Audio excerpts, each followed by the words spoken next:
You've been studying up on narcissism for months, even years, because you've been living with one. And the whole time that you've been turning to that one friend about what's going on in your experience, you discover that the friend you've been talking to is also a narcissist. Well, that blows. So hi everyone, Deanna King for those who don't know me. And on this channel, we discuss all things narcissism and codependency. And I'm counting on subscribers and bell ringers to keep my channel going, as this is a new channel. So if you do like this content, don't be shy.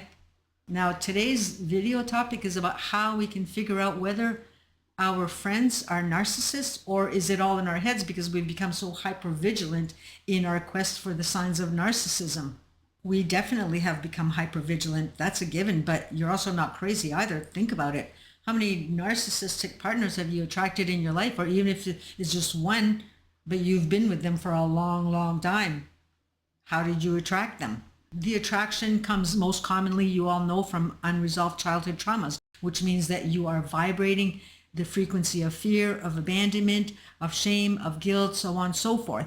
And so it only stands to reason that you would also attract the same thing, not only in your intimate relationships, but your friendships also, or the people in your environment.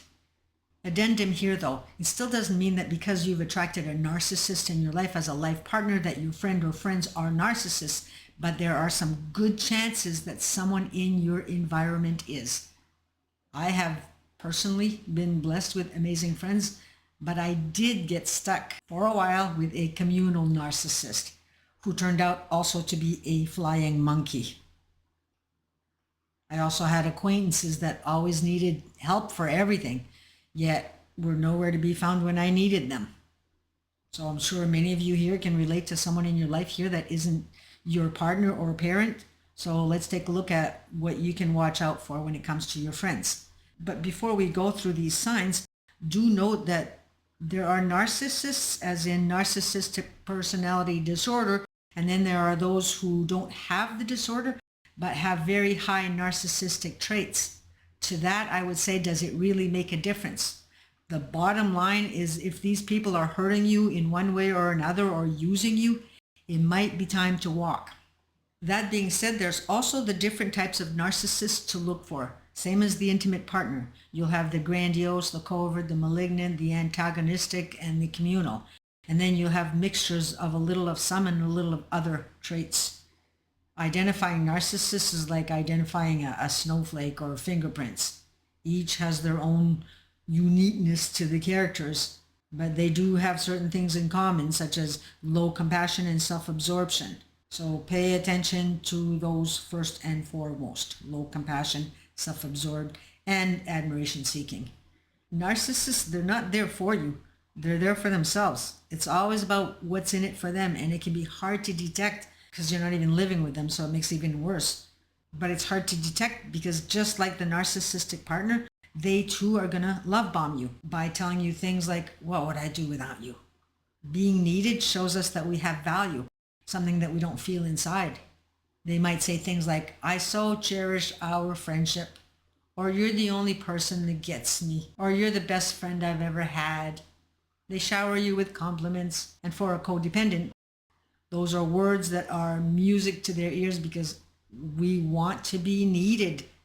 We want acknowledgement. Everybody wants to be needed. Everybody wants acknowledgement. But the thing is growing up, no one ever made us feel that way, that we were enough, let alone told we were special in any way. So it's really lacking in us. Okay, let's start with the antagonistic. Like all other narcissists, they are also self-absorbed and want to be front and center, but these types are really argumentative. No matter what you say on whatever subject, they always seek to one-up you with their knowledge. And that can leave you feeling drained, where you don't want to talk about anything with them. You feel like you don't count, you don't matter. You feel unseen, you feel ignored, just like you do with the partner. Because you know that somehow, that's why you don't want to talk, they'll find a way to be the know-it-all. You never feel that you can ever bring anything to the table. With the antagonistic, you often are left feeling judged a lot, like all other narcissists, but these people really judge. With these friends, you often find yourself being the one who listens because, well, you're in survival mode. You know that if you speak, your opinions are going to get shut down with either being told you're wrong, or they might bluntly tell you that they aren't interested. Sometimes they'll show you in their body language, like they think you're stupid or something, like lowering the eyes when you speak, for example, or looking away, never looking at you. They are quick to anger and they cannot deal with being wrong. And don't try to correct them or prove them wrong, because they don't care what comes out of their mouths. Like the overt, they are grandiose. They'll also go out of their way to prove you wrong, some of them anyway, long after the conversation has ended. They become obsessed with proving others wrong. Not all of them, but these are some of the signs to look for. They thrive on competitiveness. They are extremely critical of everyone else and feel that they're just above anyone. They're smarter than everybody. They're prettier than everybody, blah, blah, blah. It's that sense of entitlement.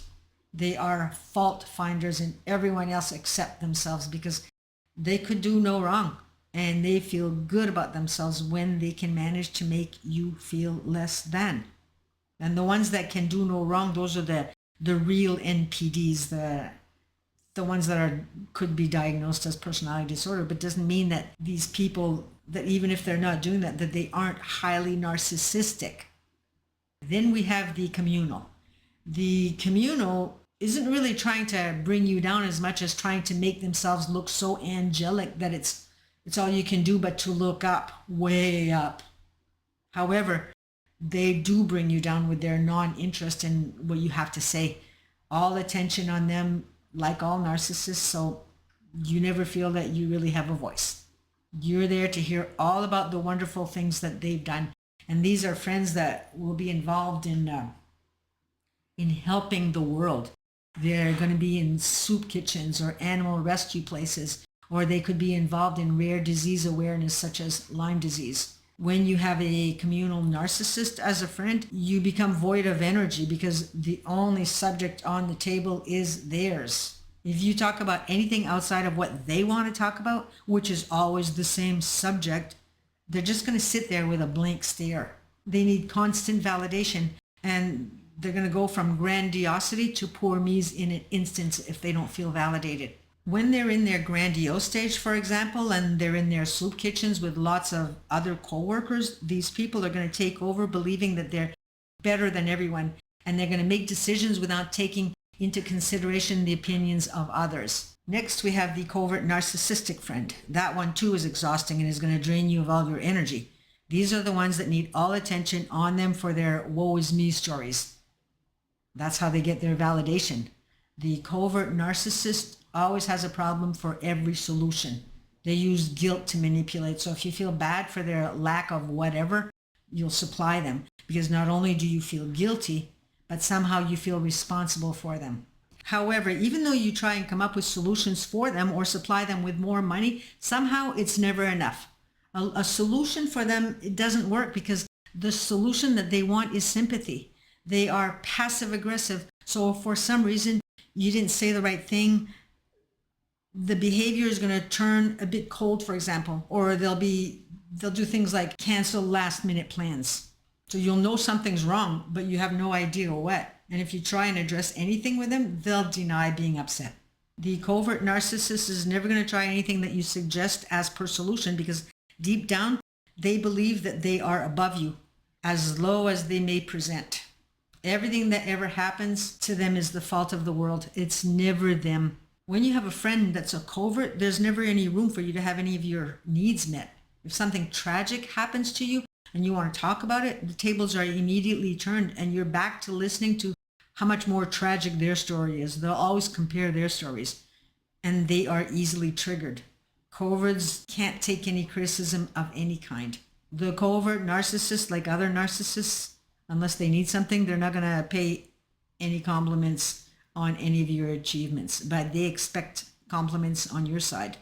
They expect praise. The overt is hard to have as a friend also. Anytime that you try to express how you feel to them, it goes unheard. It goes right over their head. They want constant support. But when it comes to you needing support, they're just nowhere to be found.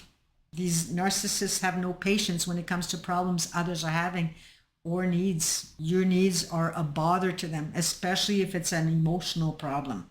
If you try to talk to them about something that you feel hurt by, be it something from them or from someone else, they'll just tell you to get over it, leaving you feeling unacknowledged. And sometimes all we need is to be able to vent for 5 minutes, have a good cry with our friend, then move on to laughter. But the overt won't hold that space for you. And overt narcissists are really good at the discard. If they find someone that they really want to hang out with, they're going to drop you just like that and pick back up as if nothing ever happened when that new relationship expires or when they get bored with the other relationship. Or they'll discard you if there's something that they just don't like. They'll just cut it like a sword with relationships. They are extremely grandiose and want to talk and talk and talk about the exciting things happening for them. They want to gloat. They want and they insist on being front and center. They love big crowds when they can be the head of everything. But if it's a group setting where everyone gets to have a say, they prefer a one-on-one. They are that self-absorbed. And like the communal, they want to talk about their topics and theirs only. It's a one-sided relationship. And these ones will keep the friendship going with you by letting you know how they love the friendship. So it makes it hard to see that they're narcissists. But these acknowledgments, they're manipulations. Plus, they're grateful to have you as a friend for sure. You're furnishing all the supply. And they can sometimes be very blunt and hurtful with their words. They won't apologize either. And if they do, it's just a hypocritical tactic to get you in their good graces. They expect the world to do whatever they say and don't take no very well for an answer. It's their way or the highway. Yet, they'll do nothing for others. Again, it's exploitation. They're extremely self-absorbed and expect for you to be counted on, but when something's important to you, they just don't care. And like all other types, they're going to gather friends of the group and talk badly about you right before the discard stage, or if they feel that you're about to discard them. And that's to save face, of course. So they'll have their flying monkeys also. Now, in all the signs that I mentioned, it doesn't mean that they aren't narcissists if they don't check all the boxes. But it also doesn't mean that they are narcissists because, like I said, they can have high narcissistic traits without being a full-blown narcissist. We all have some degree of narcissism in us. A commonality that you'll find in all that I've described here is that you have no voice. That's what you have to pay attention to. If you have no voice, which makes you feel like a non-person, and that is hurtful. Regardless of narcissism or traits, the titles don't matter. If someone in your life appears to lack compassion, makes everything about them, if there's never any space for you, if they're never interested in anything you have to say, or time for you only when they need, that is not give and take. That is take and take. And if you're accepting that, you are accepting breadcrumbs again. Know your worth. You've believed for too long that you only deserve a certain amount of respect or love, but that's a belief, not a fact. And beliefs can change once you're willing to change. So all in all, once you figured out that your friend is a narcissist or has high narcissistic traits, aka selfish, that's where you're going to need to decide on what you want to do about this. Perhaps the best option is to walk away completely if they end up doing you more harm than good, if you always feel less than when you leave a conversation or you just don't feel good about yourself at the end. But if you have enjoyed the relationship regardless, if somehow you still get lots out of the relationship, then perhaps what you can do is just readjust your expectations of them. Use radical acceptance because they're not going to change. Do not count on them for anything since they tend to break promises. And if you're going through things, find someone else to talk to. And lastly, give less. If they aren't willing to listen, then you don't have to listen to their issues either. That's a boundary. A boundary isn't about controlling the actions of another. A boundary is about protection of self. It's about protecting the self. Maybe they don't respect you, but you can respect you. So I hope that this has helped a bit. And on that note, I say my goodbyes and we shall see you in the next video. Bye for now.